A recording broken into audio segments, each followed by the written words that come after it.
Kagamot namin dati. Royal at saka Pero pag wala kang lagnat, pamili ka ng Royal, di ka bilhan. Pero pag wala kang lagnat, pag pabili ka ng Royal, di ka bilhan. hindi, hindi ko bibilan. Pag may lagnat, bibilan ng Royal at saka Skyflex. Dapat silapok mo yung mama mo. Yan naman pala ito sa lagnat eh.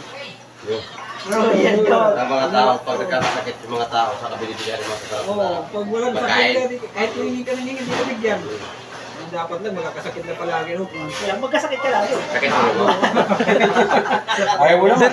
Di dapat sana naglagay ka ng ano, yung bawang sa kilikili. Bawang. Buka sa puwet. Nagay ka ng bawang sa puwet, kalagating kayo bukas.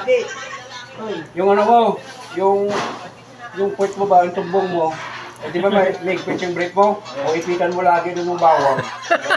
Kinabukasan niya, nagnat ka na. Hindi, alam ba? Manghang yun. Ayaw maniwala. Lagay mo yun dyan sa may tumbong mo. Baka naman kasi umura na. Patasok ka bukas. Nagnat ka na bukas. Gabi mo ilagay.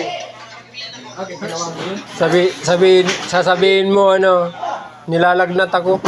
Kung saan mo yung Skyflex sa Royal. Sabi mo, gusto ko ng burger. Ano masarap na yung request mo?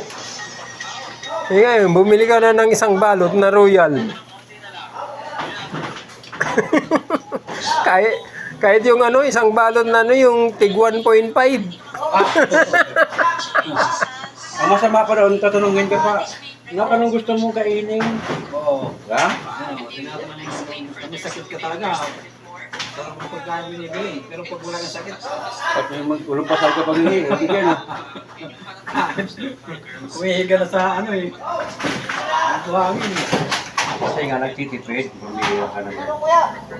Ampun ka ata kaya Alam mo, hindi ka minsan. binibilan. Ampun ka siguro. Kaya hindi ka binibilan. Sa isip ng tao, malakas pa naman yan. Kaya niya pa naman mag-isip ng mga ano eh. Kaya niya pa mag-taste. Pero Kaya yung pangbili doon, pangbili mo lang muna ng ulam.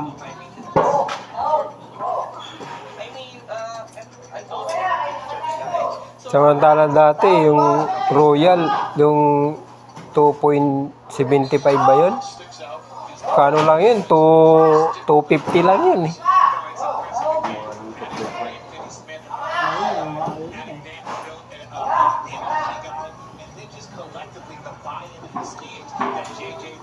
Ngayon, 12 na lang yata yun eh. Magkano na ba yung ano nun, yung nakabuti? Tracy. 25 yun. Yun talaga, ano yan?